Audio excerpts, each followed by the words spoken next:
November 20th, 2025 at 10:37 a.m.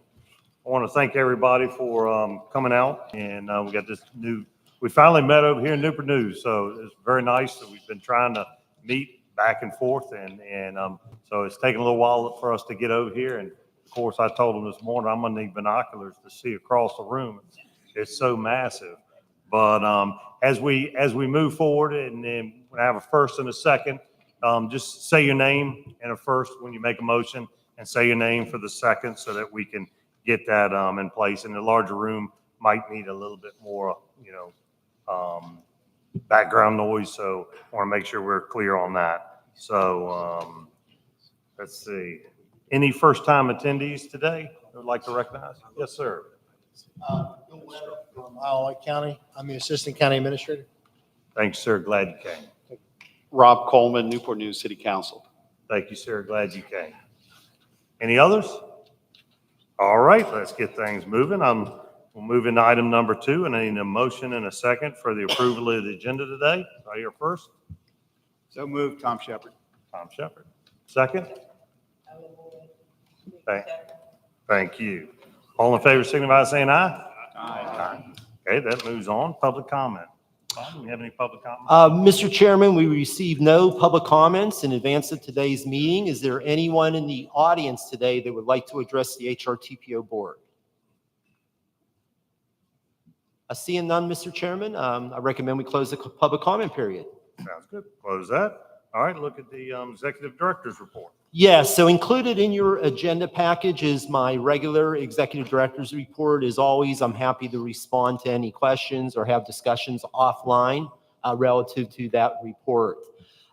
First one, again, welcome to Christopher Newport University. We're super excited to be here. I appreciate everyone's patience as we work through some logistics challenges this morning, but super appreciative that Christopher Newport was able to host us today.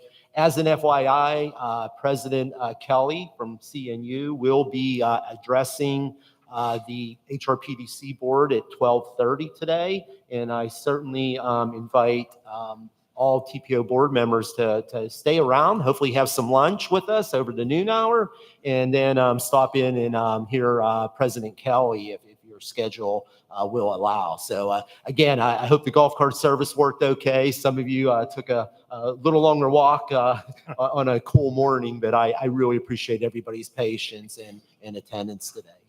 Mr. Chairman, from there, I'd like to ask the chair's permission. I would like to ask if Mr. Hipple could please join me at the podium. Now, there was a day where I think we ran the 40-yard dash a little faster, Mr. Hipple, but if everybody could just give us a moment, I'll ask if Chair Hipple could join me at the podium.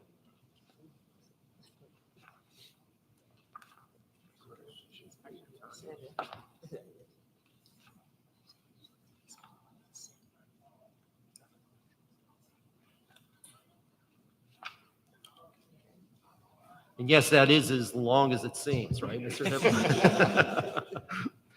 So many of you may be aware that the mics are getting just a little bit of feedback there.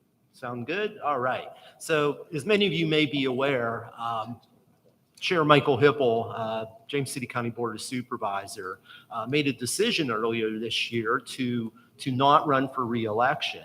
And as a result, today will be his last HRTPO board meeting, serving as chair of this organization. I asked Mr. Hipple if he could just be patient with me a little bit, because there's just a few things that I would like to say about Mr. Hipple at his last meeting with us today. I've been fortunate to be in Hampton Roads for 10 years now. Mr. Hipple, I think you started your tenure just before I arrived, right? So it's been a little over a decade. And I think back in that decade, Mr. Hipple has been a member of the HRTPO board during that time frame. Mr. Hipple's been a member of the Hampton Roads Planning District Commission during that time frame, including the chair for 2 years, the vice chair for 2 years. Mr. Hipple has been a very active member on the HR TAC board. And I think his leadership and his support and his vision and his tenacious work at the HR TAC helping HRTPO put together the financial plans that are supporting the projects that this board identifies as our needed regional projects has just been incredible. So let's think back to 2015. In 2015, when you were making a drive up on the peninsula and you got to Jefferson Boulevard and I-64, you hit the brakes, didn't you? Right? Because all it was red lights, right? Who would have thought they would have 3 segments of the peninsula widen to pass Williamsburg? Who would have thought that we would have a financial plan in place to finish I-64 the whole way to Richmond? Mr. Hipple, you were in the middle of all that. Let's jump to the south side. 264-64 interchange, Mayor Dyer, 10 years ago it's a challenge today, but boy, it was really bad then, right? HRTPO funded that project. Let's go to the high-rise bridge that used to be just a headache every single morning, and the widening of the 64 South Side from Greenbrier the whole way to Bowers Hill. That's improved now, funded by HRTPO. And then last but not least, of course, the Hampton Roads Bridge Tunnel and all the approaches in that entire network and segment. So, Mr. Hipple, I think your legacy of work at the regional level is going to be very apparent because we're all driving it and experiencing it today. And I just want to say, as one of your staff people, I can't thank you enough. You've always been there to support us. You've always been there to respond, whether that's a 6:30 a.m. phone call or otherwise, but you have always been there for us. So if you don't mind, sir, I would just like to, I want to thank our staff, Katie Colfer, Matt Kleppi, Cynthia Malky. They put together a couple of little things for you that I'd like to present to you today.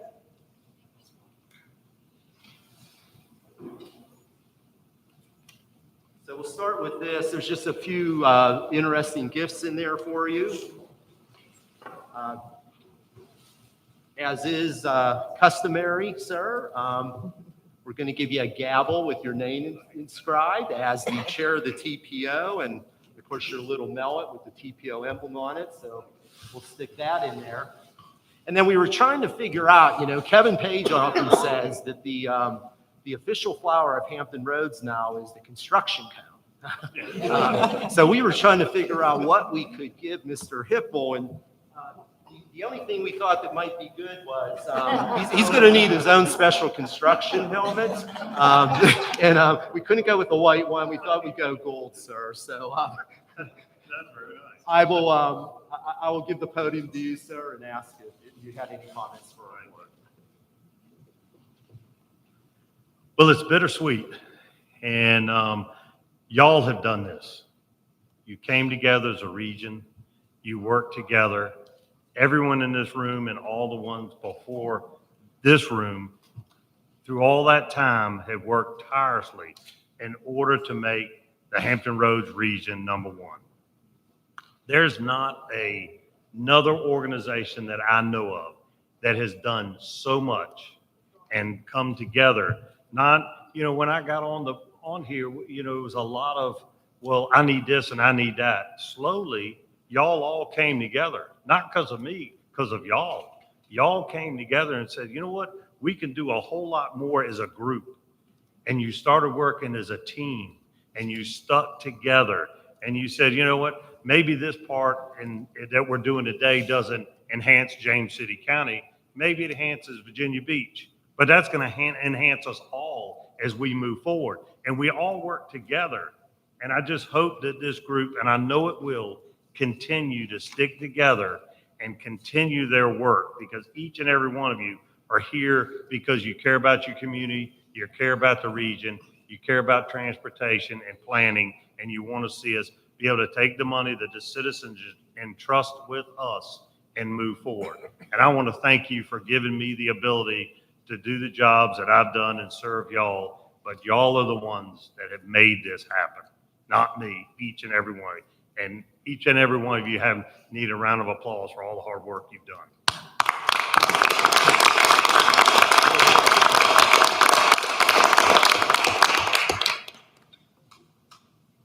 I'd I'd like to ask if Mayor West, our TPO Vice Chair, could join Mr. Hippel. Matt's going to come around, but in front of the curtain there, we would love to get a photo of the two of you. And would you like to hold your helmet, sir? Very good. Mayor, we're going to go all over.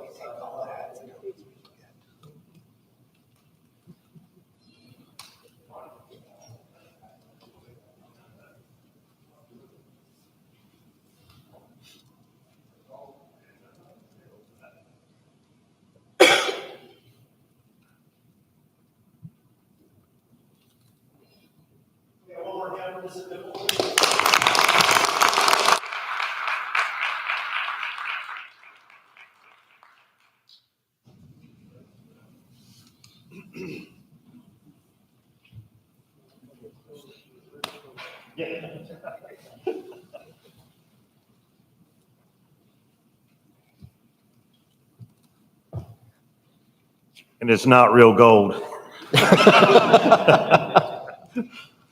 All right, next we'll move on to action number 5, which is the approval of the consent calendar. Consent calendar has several items underneath there, and I need an action, so first and a second, and if you'll, who are first, will repeat their name so we have it for record. Our motion for approval? So moved, Tom Shepard. Thank you. Second? Pons. Pond. All right, all in favor, signify by saying aye. Aye. That's carried. All right, we'll move into number 6, the appointment of the nominating committee. Now, on the nominating committee this year to select the chair, vice chair, and going ahead with Mayor Dreyer, Mr. Long, Mayor Alexander, our Supervisor Gillette, Mayor Pons, William Harold, and Mike Davis. So they'll be your nominating committee this year, and that'll be brought back to us on the January 15th meeting. So, all right, number 7, we have the HRTPO bylaws proposed amendments. Yes, Dr. Partha Sarathi, your Deputy Executive Director, is going to briefly introduce this item for you.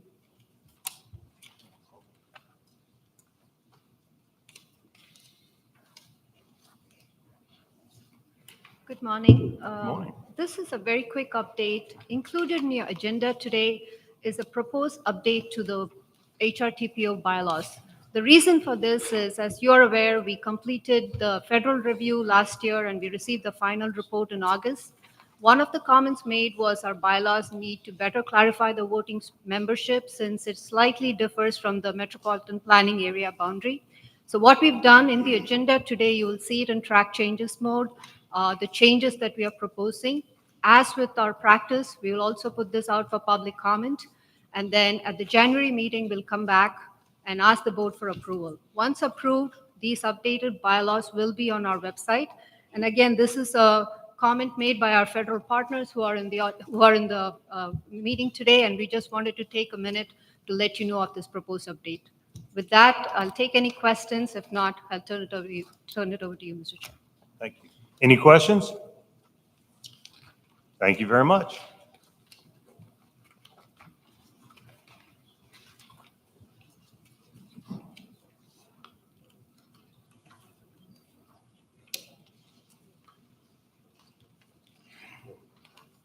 Yes, sir. So, Mr. Chairman, the next item on our agenda is a conversation. It is a follow-up from last month's TPO board meeting and PDC meetings on our regional fiscal infrastructure framework. And what I would like to do, this is an action item. This paper that is included in your agenda package and the summary PowerPoint that I'm going to provide summarizes the presentation coming before you from your Chief Administrative Officer Committee. Your CAO committee held an extensive conversation on this proposed framework, and we're pleased to present it to you for your consideration. But to move forward, I'd really like to take a step back and set the context by talking about how this proposal came from last month's discussion at our table at the HRTPO. So as some background, At the October TPO board meeting and the HRPDC meeting, both boards took action to approve their regional legislative agenda for the upcoming General Assembly session. Now, as part of your action last month, this board requested, point number 2 on our screen, that the General Assembly establish a primary and a secondary road fund. You felt very strongly that this is an effective mechanism that could be used in the future to collect and invest future revenues for transportation improvements in Hampton roads. And your conversations over the last year have been focused on, or over the last 2 to 4 years actually, have been focused on the need for funding to improve primary and secondary roads that either are parallel to or connect to the current interstate network. But a very important distinction was made last month. You did not specify how the General Assembly should fund it. So there was a lot of conversation. Should it be a regional sales tax? At the end of the day, you all said, let's not be that detailed, right? Let's let the General Assembly create the fund.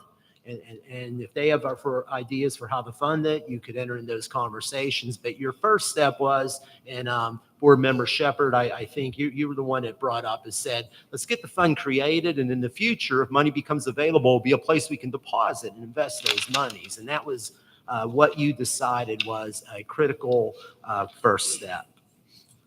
Now, during that conversation, and Mayor Dyer, you led this conversation quite a bit from Virginia Beach. We also heard this from the city of Norfolk. And we've heard consistent comments from the city of Newport News, which are, as local governments, you have a broad array of infrastructure funding needs. Yes, you've got primary and secondary road funding needs, and we have those identified, we have those prioritized. We know there's more than $3 billion of those projects, and they're located in each and every municipality or locality. But you also stress that in addition to those road needs, you got infrastructure funding needs around flood prevention. If I may speak on behalf of Norfolk and Virginia Beach, what we've heard consistently from you is you got needs in the billions to be able to tackle that flooding challenge. In Norfolk, I know that just to find the money to provide the non-federal share for your requests for funding for your flood prevention projects, you need to find about $900 million, and that is money you just don't have. And I know the city manager in Virginia Beach has talked about the substantial funding needs that Virginia Beach has. You've also talked about schools construction, school system modernization. Some of our cities have been forced to proceed with plans to close schools, and you just don't have enough money to address all of those needs.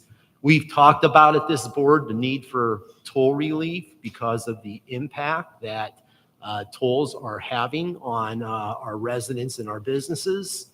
And we've been involved with conversations with all of our regional transit agencies about a desire to look at investments in public transportation to really provide the type of regional public transit system that we know our region needs to be successful. But what the CAOs also talked about, and you began to talk about this last month, Mayor Dyer, you talked about this a number of times last month. Your CAOs talked about this extensively.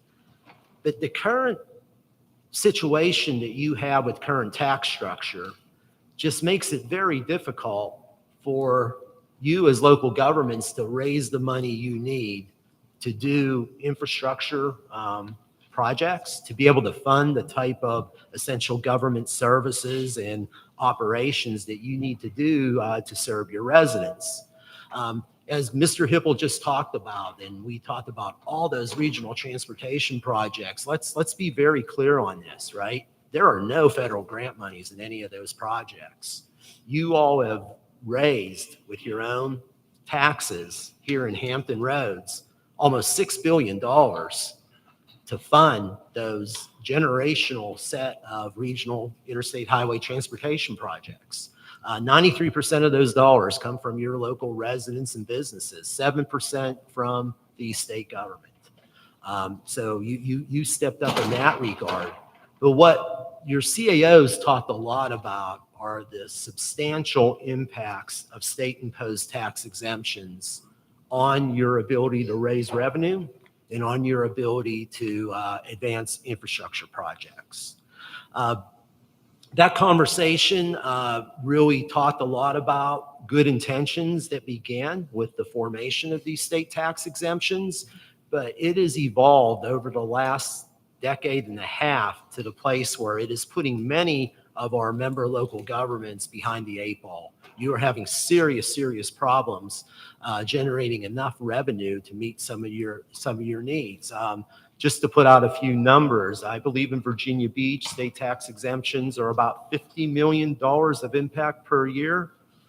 Yeah, Mr. Dehaney's confirming that. Mayor West and Mr. Price, I think in Chesapeake, you're just under $30 million per year.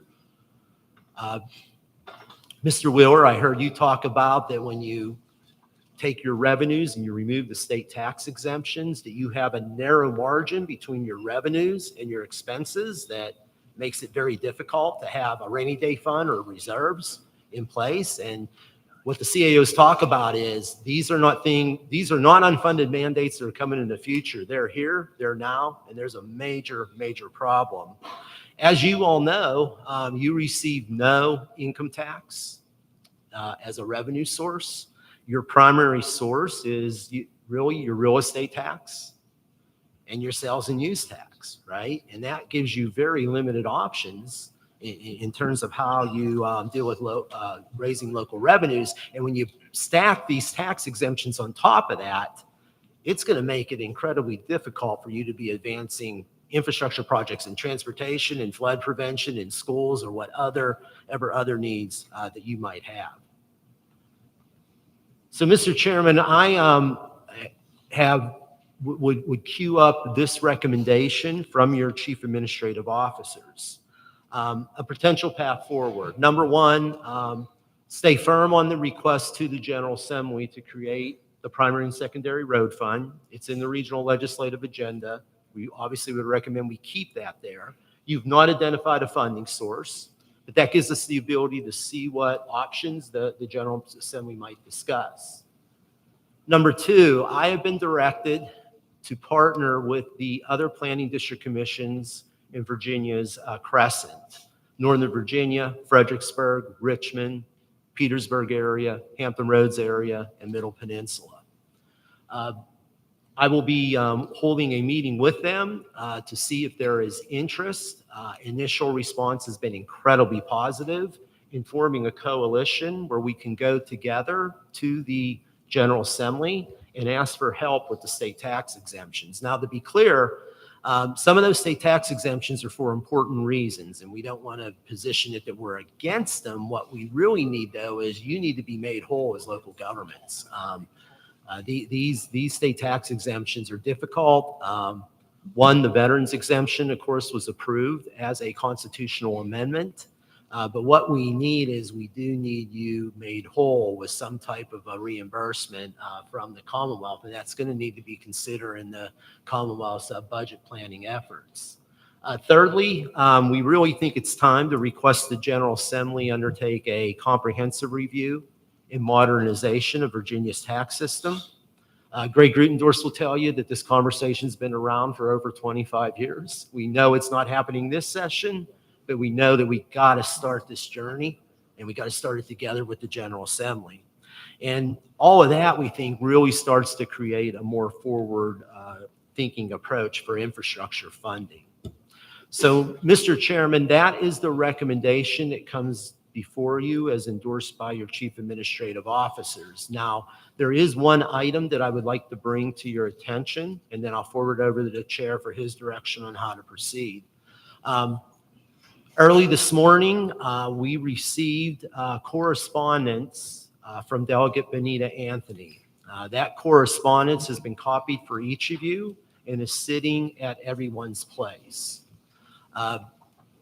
Delegate Anthony is proposing that she submit a joint House resolution that would set up a regional infrastructure framework for the Hampton Roads region. I spoke with the chair early this morning. He concurred that I should copy the email and the joint House resolution and we're thankful that we have a board member looking to introduce this type of initiative. Mr. Chairman, I wanted to forward it back over to you to see if you had any comments about that or any discussion that you wanted to have related to our recommendations on how to proceed. All right, I'll go ahead and start the conversation. And, you know, after reading this and going through this morning, and I'm glad that the delegate, you know, wants to put something forward, and I'm sure the information that she wants to put forward is not intended to slight us in any way. It's to move us forward. But the way it's written, I think this needs to go back to the CAOs and have some information back from them. And before we vote on this, maybe we can vote on it in January. But to get this late in the game and then try to move something forward, I think it's just too quick.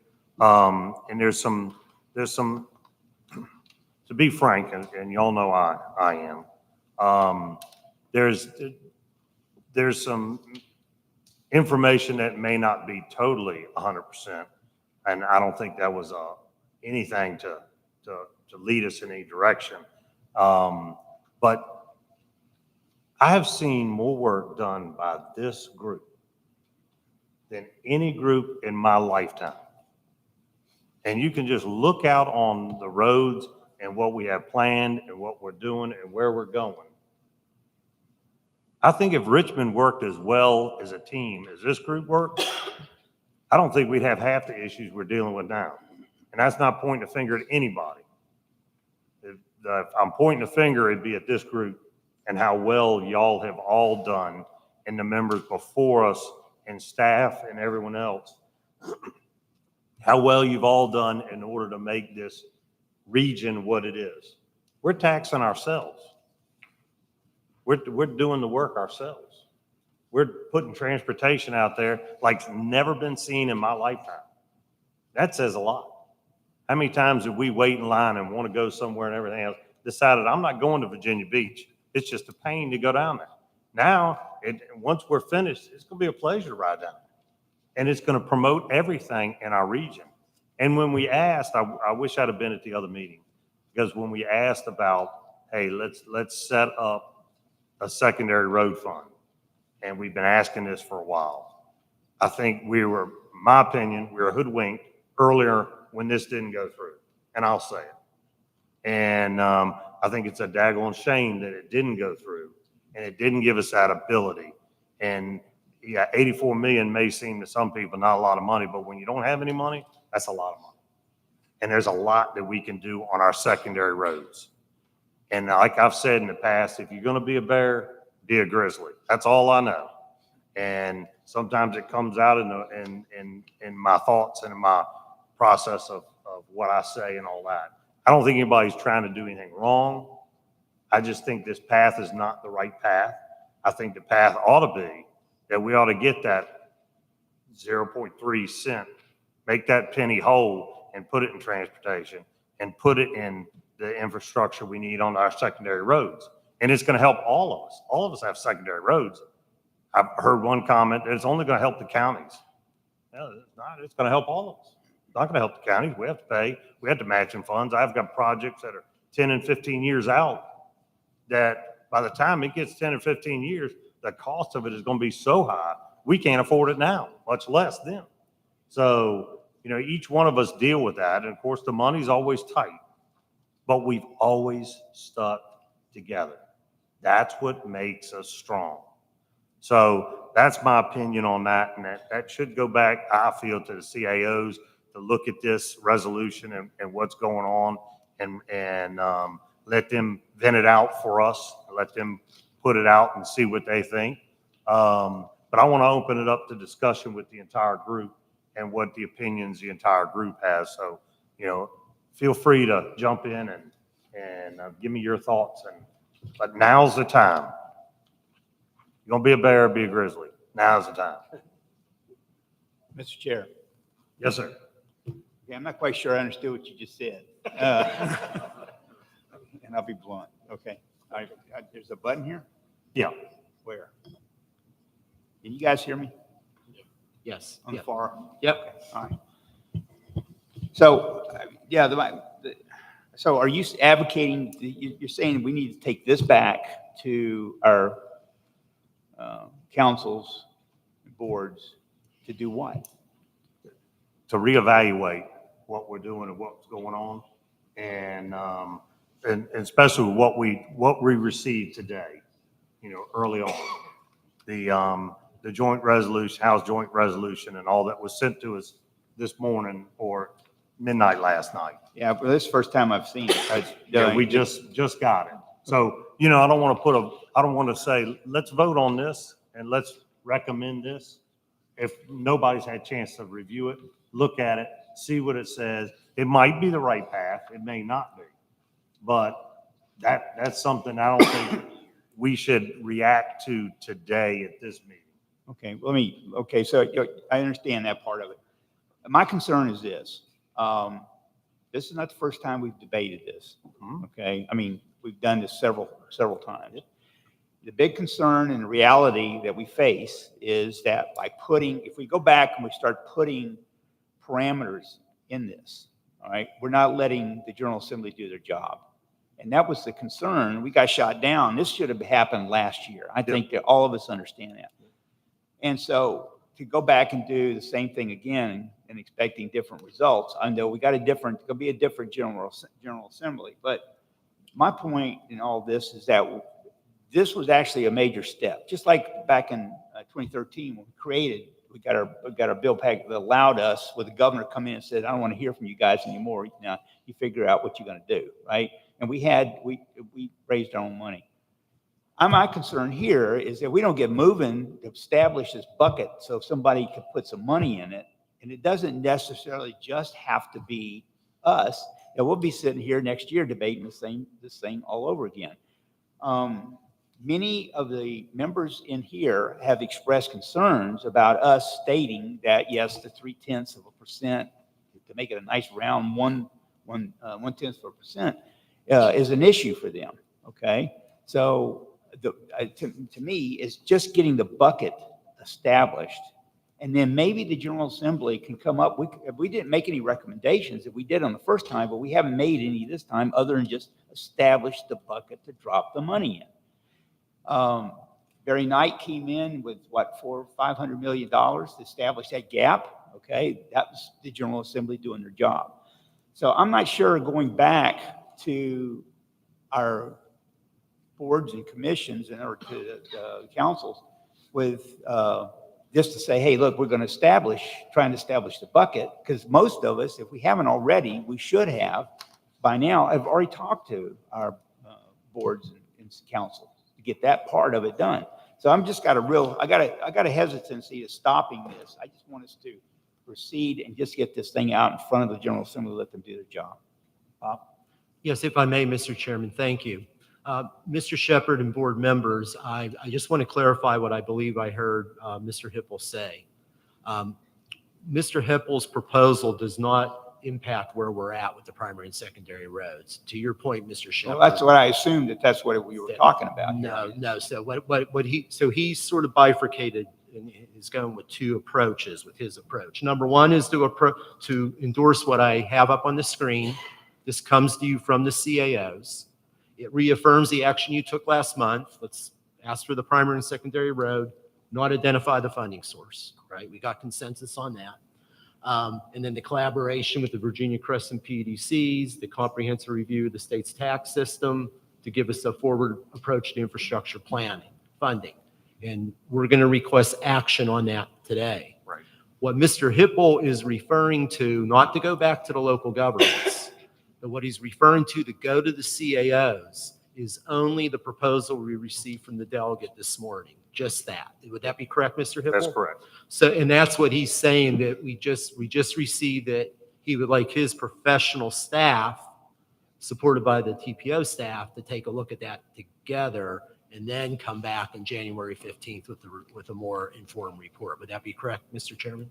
That is, Yeah. and, you know, since these were two combined, even though they weren't on our slide. Yeah. But this morning they became combined. And so we need to address this. And so that was what I was, this is, we'll move. If everybody votes on it, we'll move forward.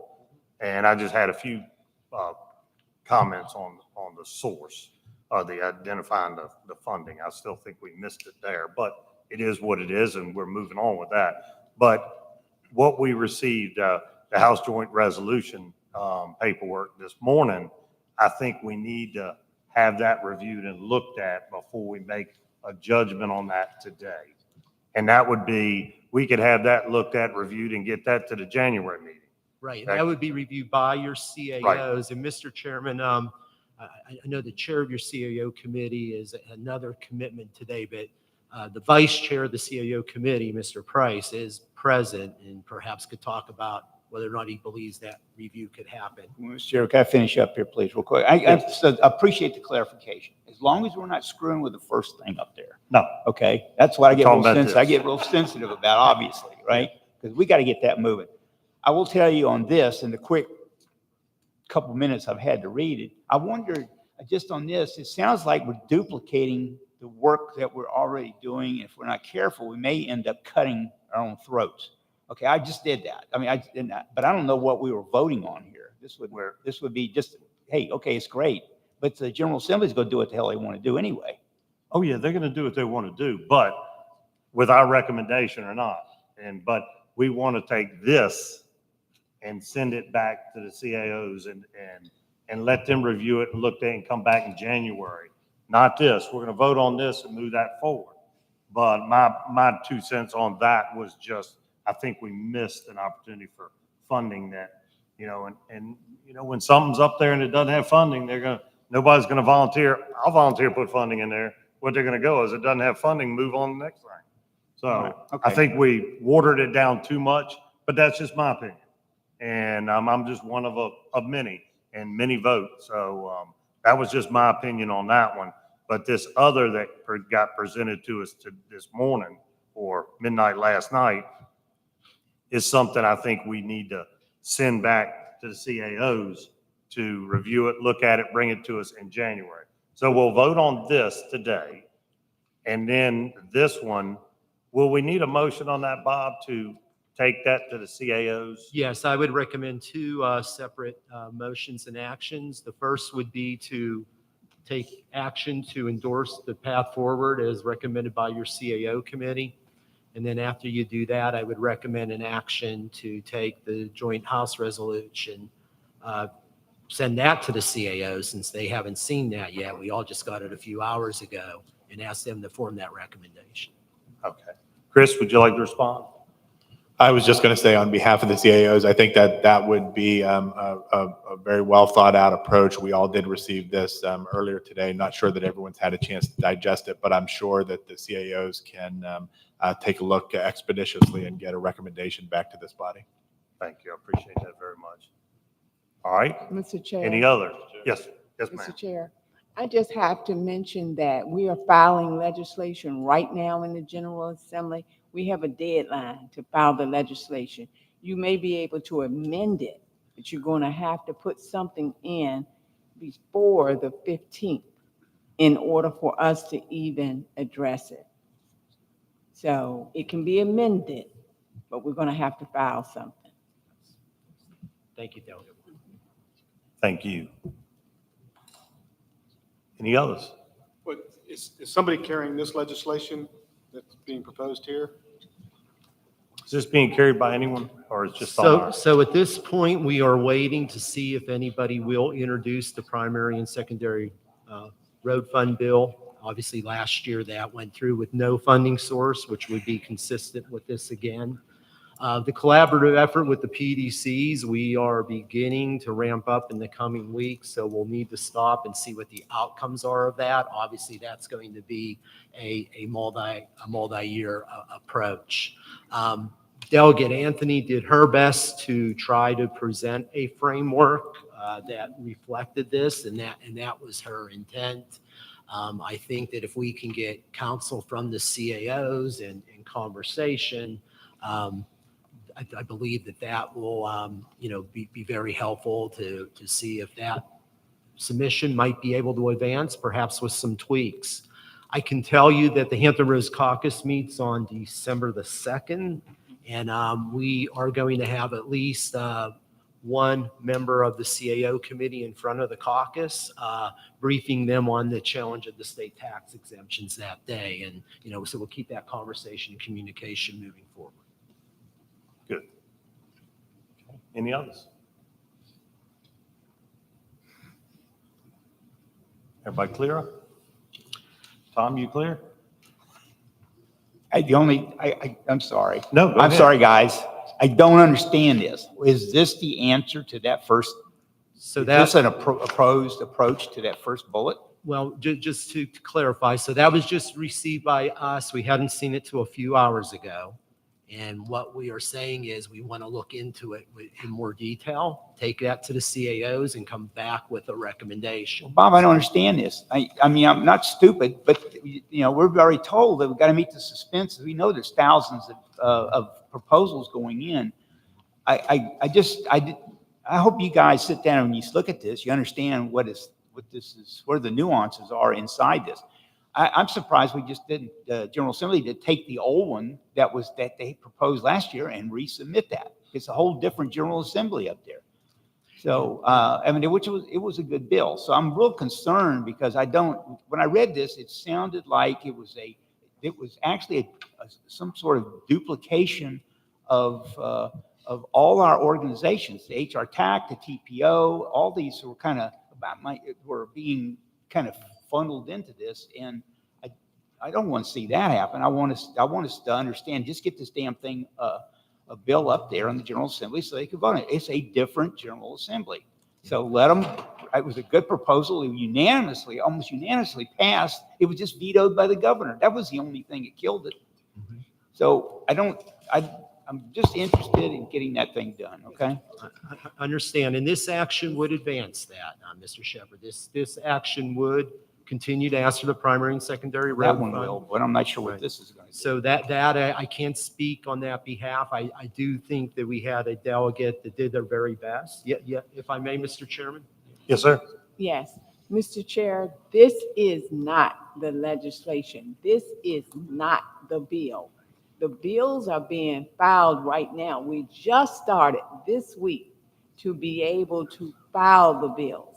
So we can look to see if the same bill is being introduced. Right now, this is not the bill. This is in addition to the bill. This is just a resolution. It has no real weight.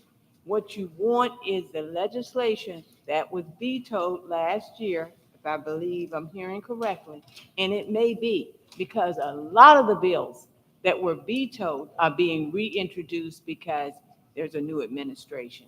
So it's probably there. Yeah. I just don't know. You have to push the button to say file it. Yep. But it could be drafted right now as we sit, and we're just waiting to push the button and say file it. That's all. Okay, thank you. So, Okay. Mr. Chairman, I think Yes, if there's the opportunity to resubmit the bill that was passed by the House and Senate last year, vetoed by the governor, we need to get that done. Yes. And hopefully we'll know some answers to whether or not there's somebody going to submit that bill. So to Mr. Shepherd's point, I think let's get that done. What's been presented to us today, if it's not a proposed bill, should go back to the CAO so that we can understand the nuances and let smarter people than Tom and I figure that out. I agree. Yeah. I agree. Anyone else? All right. Thank you, Bob. So, Mr. Chairman, I looking- would like to ask for consideration of two actions to document. Number one would be to proceed with this path forward. That would be the first item to take up. Okay. Motion for moving forward with the path forward. Have a first. So moved, Akery. Okay. Second. Pons. Bonds? All right, all in favor, signify by saying aye. Aye. Mr. Chair, Yes. DRPT would like to abstain. Okay. All right, and that passes. Next. Mr. Hippel, keeping in mind that Delegate Anthony is a member of our HRTPO board, and we always would give the same courtesy to every board member who comes up with proposals and ideas, and I really appreciate the clarification as a joint House resolution. Based on the conversation that I've heard, if your desire is to forward that proposal onto the CAO committee for review and comments back to the TPO board, I would suggest that would be a second motion that would be appropriate. Okay, and it's not saying that there's anything bad in here, or anything wrong with it or anything else. We just need to make sure that we understand it clearly. And I want to make sure that this board understands it exactly and have the CAOs look at it and then report back to us in January or this board to let them know, what direction, or if any, we need to take on that. So I would look to have a motion to have this information, the joint resolution that regional infrastructure and fiscal readiness framework documentation that was sent to us today. I don't need a motion and a second to send that to the CAOs at this time. So moved, Paul Captain. Thank you. Second? Thank you. All in favor, signify by saying aye. Aye. Opposed, nay. Any abstentions? Okay, that carries. Thank you. Thank you.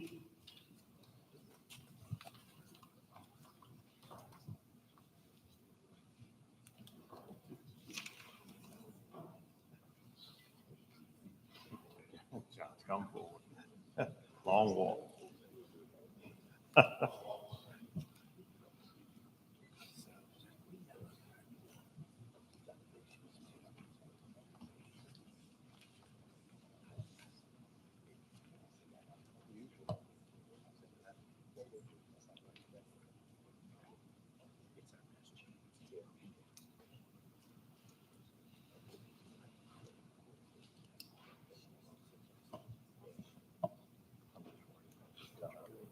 Go ahead, John.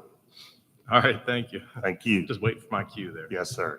Well, good morning, everyone. I'm here today to let you know about our transportation improvement program. We every 4 years we create a new TIP, the 2027 to 2030 transportation improvement program.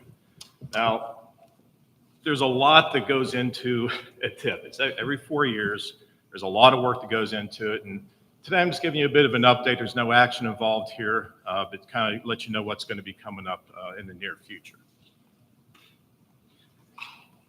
So this is what I want to cover today, a little bit of background on the TIP, keeping this all pretty high level. We can get into the weeds pretty quickly, but I'll try to get as much in there as I can if time permits. We're going to talk about what is a TIP. For those of you that are not aware, we have some new members around the table. Hopefully I can answer that question for you today. Revisions to the TIP. The TIP is not a static document. We have revisions and changes all the time. And so we have to follow those through.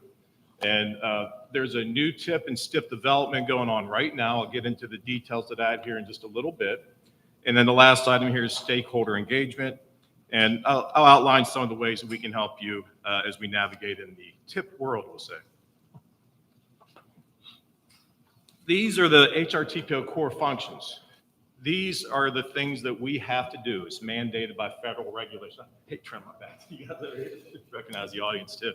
But these are the main things we do day in, day out as required by federal regulations. And if you go through these items here, so the first one on the upper left corner here is establish a setting for, I'm loud, I don't even need this mic.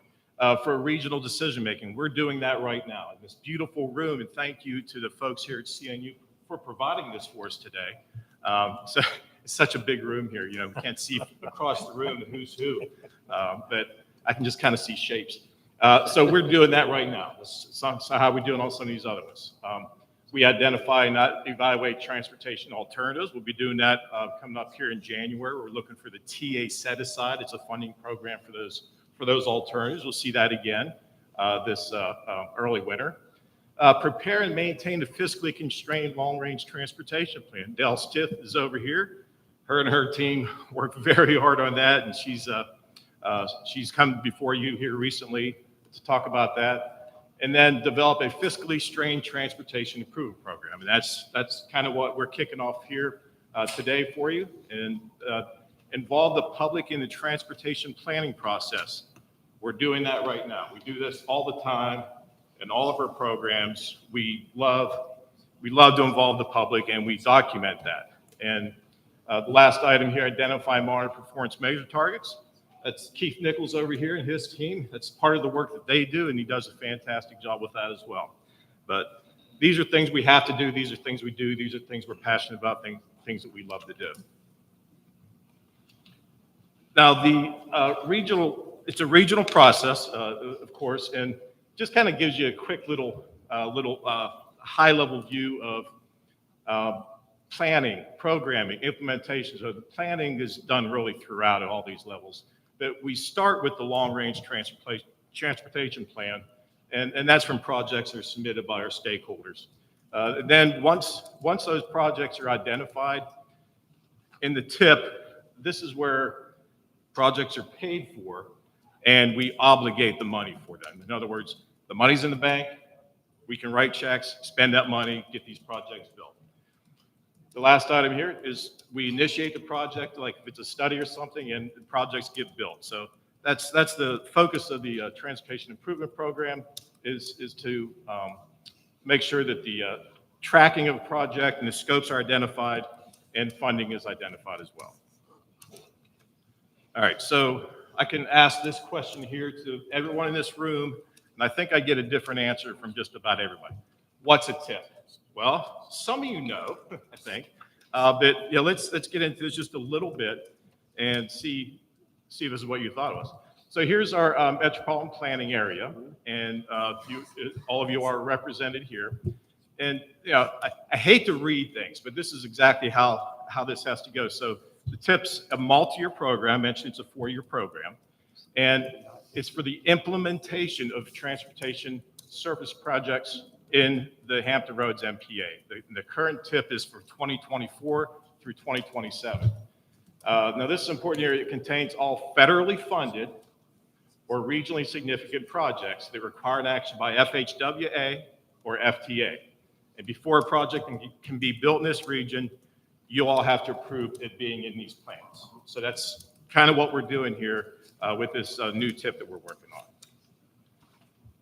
I don't expect you to read the small print here on this. This is a sample. In your agenda, you have 4 TIP amendments requests in your agenda, if you've looked at that. And there's a ton of information, a lot of work, a lot of back and forth goes into all of these. And why is this important? So anytime we have a major change in a project, we have to update our TIP, and that's part of that ongoing process. We have to update the TIP, and for this example here, we're updating the cost on the project. We're updating allocations or funding are identified for a project. Obligations, that's money that's going to be spent on the project. And sometimes we have a phase change that's greater than a year. When we make those changes, we call those revisions amendments, which is what you see in your agenda today, or we call them administrative modifications or add mods. And those are all changes that are made between full updates of the TIP, and what we're working on now is a full update of that TIP. You're typing. All right. So let's investigate. We have a website here on the slide here. I highly encourage you to click on this. If you've never been to our HRTPO TIP website, I really encourage you to do so. There's so much information in there. On each project, we have an example of some of the things you can look at there. In our current TIP, and this kind of goes back to some of the conversation we were having previously here, these are the types of projects in our current TIP. We have 352 projects in TIP. That's a lot to keep up with. And if you want to break it down by project type, we have it broken down to interstate, primary and secondary, urban, miscellaneous, enhancement, and public transportation. Now, of these different project types, guess what the number one project is? Anybody? Bueller? No. The HRBT project, about $4 billion of this $13 billion that are identified in our 4-year TIP. The largest type of project by far is urban. You'll see that in the purple there. We have 172 projects of urban variety. And there's also, this is all FHWA type projects. FTA projects, we have just over $500 million, and it's just around 80 projects. I'm sorry, it's just over 100 projects for under FTA's purview. This is just a screenshot of our current TIP, the 24-27 TIP website. And just kind of, that's your landing page there. And if you want to kind of dig around, if you haven't been here before, I just suggest clicking on the new to the TIP button there. And it'll kind of walk you through the process, and there's a lot of great information there. And it's a quick resource for you if you just have a question about one of your projects in your locality. We have an interactive map as well on this website, and you take a look at that. It's kind of fun. And if you click on any of the line segments or the dots on there, it'll pull up a little window where you can actually click on the project sheet. Lots and lots of additional information in there, and it's just really a good resource, and I really encourage you to take a look at that. Now, we're in the TIP-STIP development. Now, the TIP, to explain what that is, the STIP is the statewide transportation improvement program, and all of the TIPs from around the Commonwealth are all included without change. It's an important term there in the statewide plan. We kicked this process off actually this summer, working with VDOT, DRPT, our transit agencies, and our localities to take a look at a draft project list. So the draft TIP project list review is, as you can see up here, is where we are right now. This will be coming back to you all in January. We're going to put this out for our draft TIP list. We're going to put this out for a public notice period of a couple weeks in December. And you'll have a chance to take a look at those projects. And I really, really, really hope you take a look at the projects that are within your localities or with your agency. The next step of the process is we're going to come up with, once we have our draft TIP list ready, then we have a draft document which we will bring back to you all. We'll incorporate any comments we get. Then we have regional conformity assessment, which you'll see in your agenda today.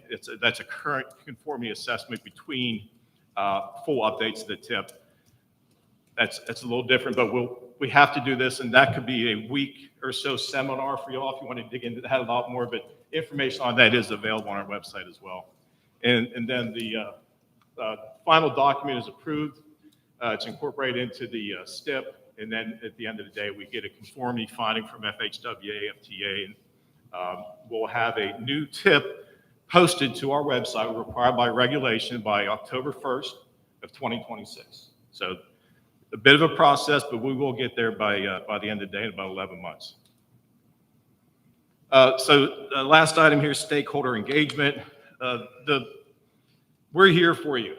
Any questions you have, anything that you, or if you have a project that has some sort of issue, you aren't sure about funding, a lot of different questions about amendments, revisions. We do this day in, day out. Please contact us, let us know. And a big piece of this is making sure that a project that you think is supposed to be in our long-range plan or our TIP is there. So it's just a good check and to make sure that everything that you all want to do is being done. We'll incorporate your feedback on our draft list once we bring that to you in January. We'll incorporate all your suggestions, and then at the end of the day, our TIP will go into effect October 1st of 2026. So that's all I have for now. I'm happy to answer any questions if you have any. Any questions?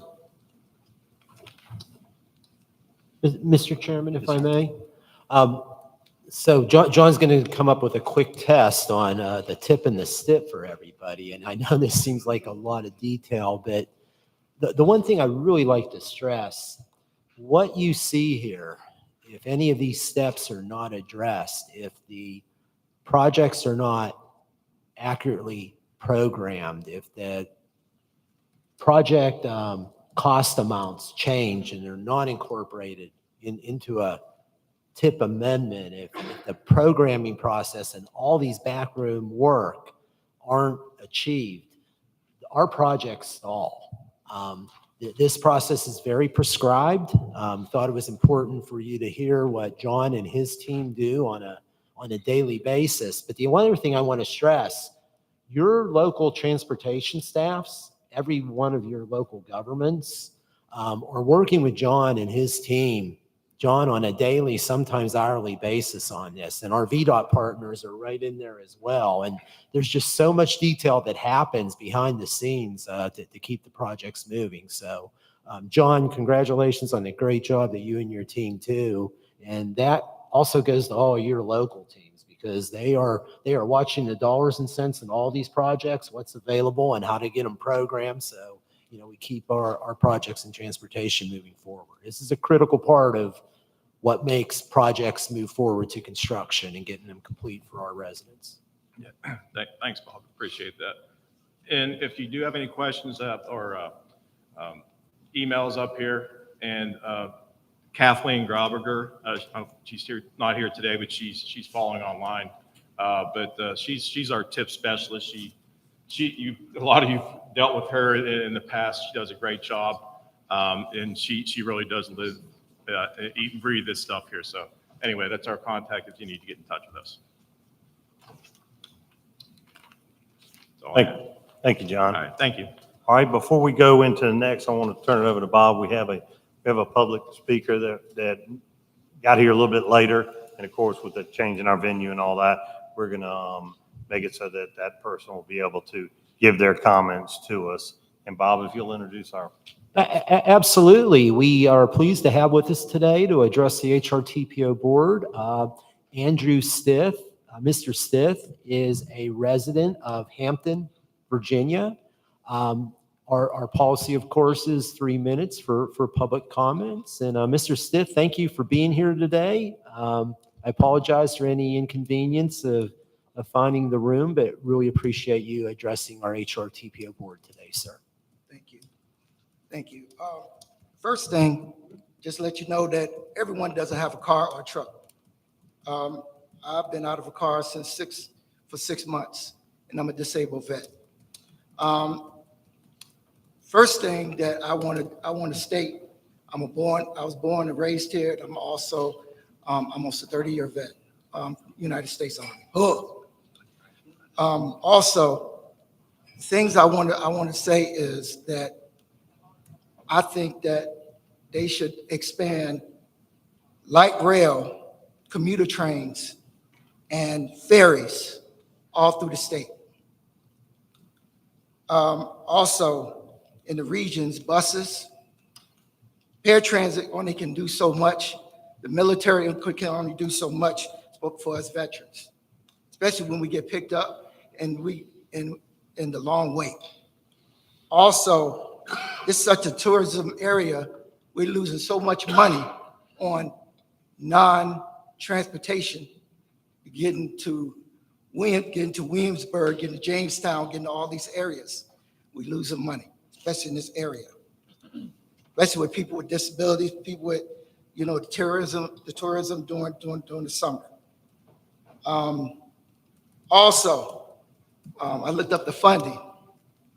I think we should be funding the way we should fund these projects. I know people are gonna get me and everything, probably throw me out this board and everything. Everybody plays the lottery. So what they need to do is they need to slash part of the lottery and use some of that money. I know the people with the educators, I know they're going to get me, especially my delegate that's sitting right over there. I still love her though. And also the carbon tax. You always talk about getting rid of the carbon tax. Should use that for transportation. Because we got so many bad roads here. Y'all, they think about the roads better than we think about everything else. The population is growing and growing and growing. I'm 56. I'm on 57. I'll be 58 next week. So, and also rail system through the Hampton Roads Bridge Tunnel. Use the natural beauty of our waterways. That's what we need. So the last part is, please, please, please, light rail on the peninsula, please, because it's really bad. I tried to address it with HRT. When I have a scooter also, when you try to get on the bus, that's another issue. Because you have to turn the scooter around and everything else and all that, you get frustrated. Nobody tells you that. Even the VA doesn't tell you that. So I want to end that. I could talk all day. And I want to end that. People with disabilities, veterans, the whole state should have great transportation choices for their citizens, especially if we have good transportation up in North Virginia. The south side, southeast should have ferries. They should have subways. They should have everything that equal down here. They should have it in southwestern Virginia also. So please, please, please, please, I'm pleading with you. Light rail and on the peninsula. Thank you. Thank you, Mr. Stitt. Thank Mr. you. Chairman, back to you, sir. Yes, sir. All right, we'll move on to agenda number, let's see, we have nobody for 10. So that'll put us into agenda number 11. If you'll lead that off. Yeah, so it's been a while since we've been able to go around and have our planning partner report. So the chair has asked me to call on everyone today. I don't believe we have anybody from the Commonwealth Transportation Board today. Virginia Department of Transportation update. Anybody from VDOT with a quick update? Good morning. No comments today. Thank you. On to the Virginia Department of Rail and Public Transportation. Thank you. Just a couple of things. Our application period, annual application period opens on December 1st, runs through February 1st for all of our transit planning, freight and rail programs. And so look forward to getting applications and moving forward with the next 6-year improvement program. So also we've received word that our applications for some of our federal funding, such as the planning funds that the TPO here gets, have been completed. And so some of the delays caused by both some cuts as well as the shutdown. So we've seen we've gotten past those, so hopefully those will be opening up soon as well. And finally, we received word just today, or we saw an article anyway, that announced that we have received a little over $8 million to fund some capital replacements that will help to free up other money that from the federal government through discretionary programs that'll help free up money to put some other capital improvements in place moving forward. So thank you. Thank you. I do not believe we have anybody from the Virginia Passenger Rail Authority, but I'm going to call all these just in case. Okay, let's go on to the Virginia Port Authority. Good morning. You may have seen in the news a big announcement from the port. Our CEO, Stephen Edwards, will be leaving the port at the end of this year to take a great opportunity in New York. We've made exceptional accomplishments in his past 5 years with the port, and having been a member of his team, I can look to the legacy projects that have been undertaken at the port and in support of the port across the region with our many partners. A quick update on one of our key projects that's underway is the NIT North optimization. This is our Norfolk International Terminal North berth optimization. It will create an additional 1.2 million TEU capacity for the Port of Virginia. It's a $650 million project advancing in 2 phases. The first phase will be open and complete later this year. The second phase will come online in 2027. We're very fortunate to have the support of the General Assembly in advancing this project with their contribution of $266 million. It will continue to support the Port of Virginia being America's most modern gateway. Thank you. Thank you. Let's move on to Hampton Roads Transit. Good morning. I'd like to report on our rideshare program. We're very happy that we are able to extend that through January this year. It was slated to end in September. And we've got microtransit zones in Virginia Beach and Newport News. We'd like to thank those partners and our funding partner at state level, the Department of Rail and Public Transportation. Thank you so much. Thank you. I do not believe WADA is able to attend today, but I want to call out just in case I don't want to miss anyone. Okay, let's move on to our Freight Transportation Advisory Committee. Anybody from the FTAC here today? No, I know we have our chair of our Community Advisory Committee. Good morning. The CAC continues to make a very positive impact. We have grown our leadership across all of our localities, having onboarded several new committee members.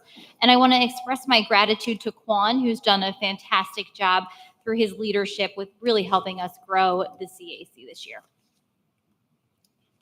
Thank you. And Quan, a well-deserved shout out. Thank you. Thank you for all your work on that and all of your program areas.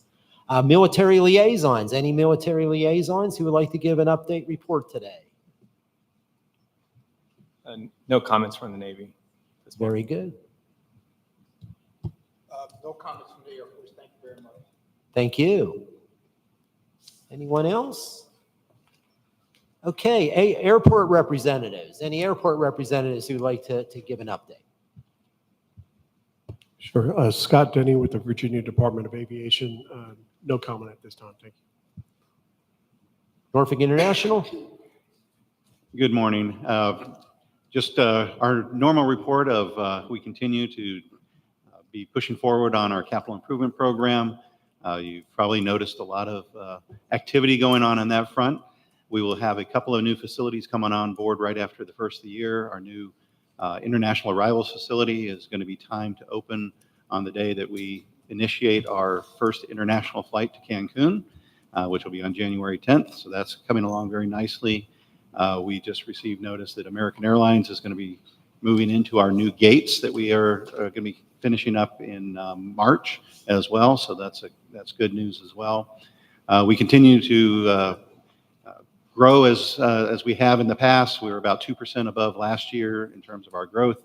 Not as stellar as we have in past years, but given what's been going on in the economy, we're happy with a 2% growth year over year as well. So things continue to do very well at the airport. We're now up to 47 nonstop destinations we can serve out of the airport, which is higher than we've ever been in the history of the airport. Thank you. Any other reports from airport partners or any other partners around the table I may have missed? Seeing none, Mr. Chairman, back to you, sir. All right. You have the board 3-month tentative schedule. You have the minutes from the TPO advisory committee in your docket. Everything for your information. Anything old or new business anyone would like to bring forward? Mr. Chairman, if I may, sir. Yes, sir. Included in everybody's agenda package today, for your information, is a copy of our federal quadrennial review of the HRTPO board that was conducted by the Federal Highway Administration and the Federal Transit Administration with not only the TPO, but all of our state and regional partners. We wanted to provide that to you so that you have that information in your agenda. If there are any questions about it, or if the TPO board desires any reports on any of those items, please let us know and we'll be happy to provide those on a future TPO board agenda. And if I may also continue, Mr. Yes, Chairman, Just as a reminder, when we break here from the HRTPO board, Chris is over there, and you can go ahead and proceed out the door and go to your left. And Chris, I believe lunch is going to be ready for our board members. It's ready to go for you. So please stay, enjoy some lunch. Our PDC meeting will start at 12:30. Shortly after we start that meeting, President Kelly from Christopher Newport will be here to address everyone. So I'm hopeful you might consider staying over, not only to participate in an important PDC meeting, but to hear President Kelly at 12:30. So, Mr. Chairman, back to you. Thank you, sir. Sounds good. Let's go get something to eat. The meeting's adjourned.